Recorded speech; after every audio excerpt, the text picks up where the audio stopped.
Hi guys, how's it going? In today's video we will examine whether or not the wheels are coming off the Boris bus, or can the Conservatives party really come to a consensus, come to some sort of an agreement as to who to elect to replace Bojo the Clown, or will they be forced to stick with the Boris? So let's go.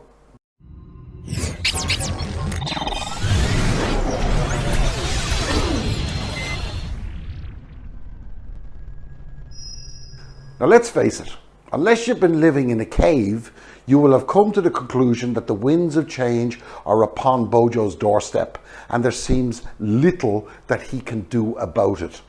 But just as everything else that has happened in the UK for the last 5 years, it doesn't appear that the Conservative Party can make the tough decisions.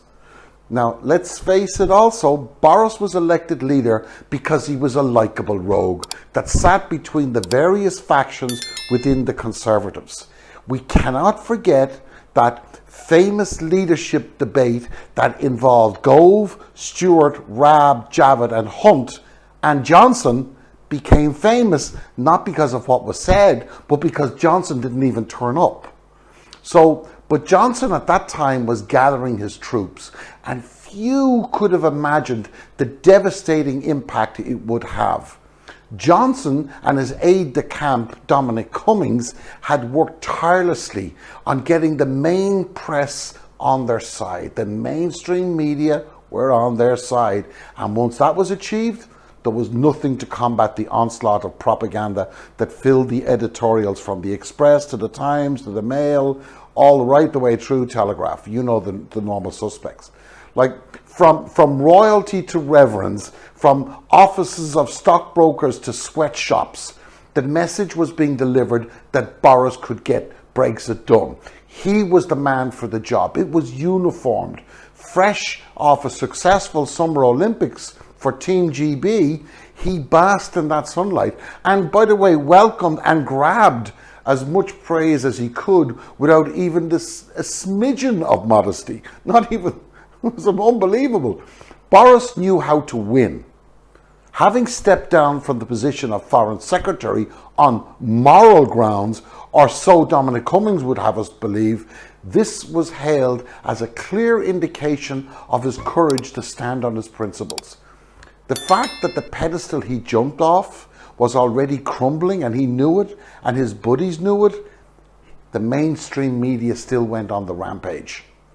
There wasn't a day that went by that there wasn't some heroic deed that only Boris could accomplish. The rhetoric that the EU would never be able to handle the blonde bombshell tactics was abound, and his determination to get Brexit done, no matter the consequences, resonated in the public's ears, whether they liked it or not. Boris knew what his mates in the mainstream media needed. After all, he was one of them for years. But he also gave them what they wanted. That was the slice of cake that the mainstream media couldn't resist. They were intoxicated, or so it seemed to anybody with a brain looking in. In fairness to Boris and Cummings, they had managed to swipe victory from the jaws of defeat. No question about it. Their opposition wasn't Labour. Labour were too busy doing nothing. But Boris managed to take Farage out of the equation, and he was a real threat to the Tories. And let's not be under any misconception here. Brexit happened because of Farage, not because of the Tories or anybody else. And only history will ever explain how Boris and Cummings managed to get Farage to stand down in that election, which is exactly what he did. But all of that has now changed, and it's changed radically. The mainstream media editorials are no longer working in unison. They're divided on just one thing, and it's the first time it's happened in the PM's short history. The Express has gone balls out to promote their candidate, Liz Truss, who in their opinion said that, I quote, "Britain's back Brexit Wonder Woman to take over from Boris Johnson." Now, in what must be regarded, has to be regarded, I think, as the most obvious display of stupidity and bias, that even the Express has sunk to. And let's not forget, the Express have sunk to depths that challenge those of the Mariana Straits. You know, the Daily Mail, on the other hand, is backing a different horse in Rishi Sunak.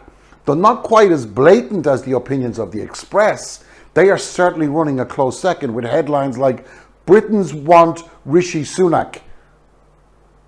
You know, end of story. As Johnson struggles, new poll shows major support for Chancellor to replace Prime Minister when he leaves office. You know, hello. Now, the Times also has Sunak's back, but not quite to the same degree, and instead raise these questions as to why Sunak should take over. Like, Rishi Sunak is popular, but is he the next Tory leader?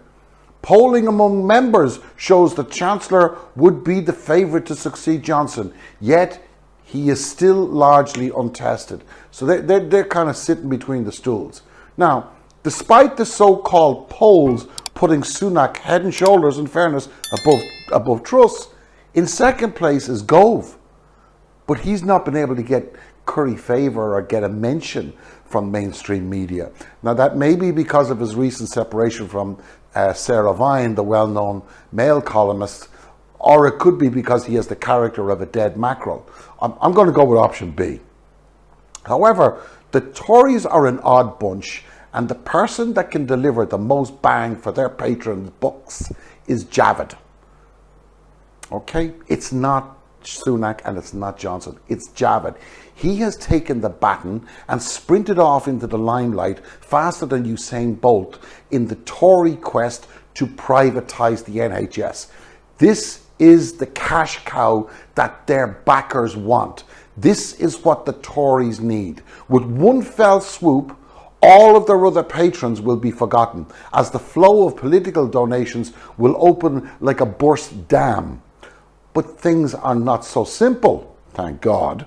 Thank God. The Tories are divided. The Tories are divided within their own circle. Of that there is no doubt. There will not, the Tories are not going to permit another Channel 4 American-style debate to take place again, as the first one just failed to create any strategic benefits for the party as a whole, and instead just isolated some of the senior politicians. Boris should resign. Such a debate would divulge to the world how bad things are, post-Johnson and post-Brexit. But as with all our videos, we'd like you to invite to comment. We'd love you to do the subscribe and do the bell thingy. But nonetheless, if you enjoyed the video, I'm glad to hear it. And we'll see you on the flip side. You take care.